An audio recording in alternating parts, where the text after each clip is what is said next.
You get neck pain and shoulder problems because the posture leads to shortening and overuse of your upper traps, where we can strengthen the lower part of the trap muscles. That helps in turn to turn off the upper traps and get you on your way to recovery. The trapezius is all one muscle with an upper portion, a middle portion, and a lower portion. There's lots of content about how to strengthen the lower trapezius, which we'll go over, but the real issue is how do we get that to come back into function? The lower trapezius, most importantly, helps with our stability and strength overhead. So if you're looking to improve your strength and power with throwing, any type of overhead pressing, or you have a job where you work overhead and you need to have good functional strength for the lower trap. If you've tried stretching your upper traps over and over again and strengthening your lower traps and haven't gotten progress, this video is for you. Prone lower trap exercises are prescribed probably more than any other, and that's where you're just laying on your stomach on a bed or the floor or the bench, and you're doing flexion of your shoulders. So by flexion, we mean we want your thumbs pointing to the sky,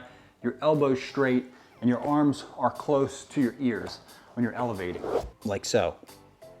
And when you do it correctly, because of where the lower trap attaches, you should feel that running down into the lower part of your middle back.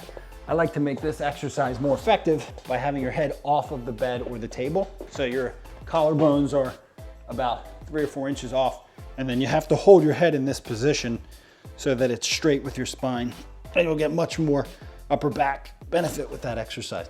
So that prone lower trap exercise has been shown in studies to cause some of the most lower trap firings. Now the problem is we don't live on our stomachs. Unless you're a swimmer, that's not going to be a super functional exercise. But if we just take resistance band and a door anchor, now we can essentially do that same movement that we were doing with resistance in the same direction. When you're lying on your stomach, the resistance comes from gravity. In this case, we're going to use the bands. We're going to have that same hand position. Thumbs are pointed backward and then pulling back. Now it's easy to hyperextend, and then you're going to lose all the benefits. So make sure you're kind of in a bit of a hinge and then pull back. That's too easy. I step back and make it more difficult. This TheraBand CLX is a good product. It has consecutive loops. I'll put a link for it in the video description, and that allows you to kind of keep track of how much resistance you have with the bands. But now I've just taken the same exercise and made it much more functional because I'm in a standing position using that muscle in the exact way that it would be if I'm throwing or I'm doing something overhead. Another one of my favorite ways to functionally strengthen and train the lower traps is to do a wall angel. The key is keeping your forearms against the wall, keeping your butt against the wall, keeping your shoulder blades against the wall, and if you can, keeping your back of your hands against the wall. And that's going to really cause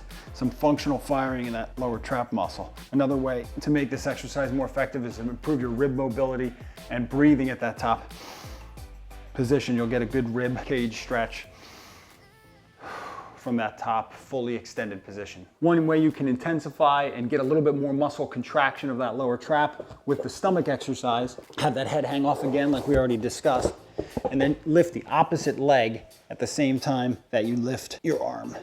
You'll feel much more muscle contraction because of the rotation that's happening in the spine and the connection between the muscles on the opposite side of the body. We can also take our wall angels and do that as a prone exercise. Again, head hanging off your bed or your table, and then see if you can do that angel range of motion without losing position. As you get fatigued, you're gonna find that your shoulders wanna drift down, but you gotta keep them up as high as possible to maximize that lower trap contraction.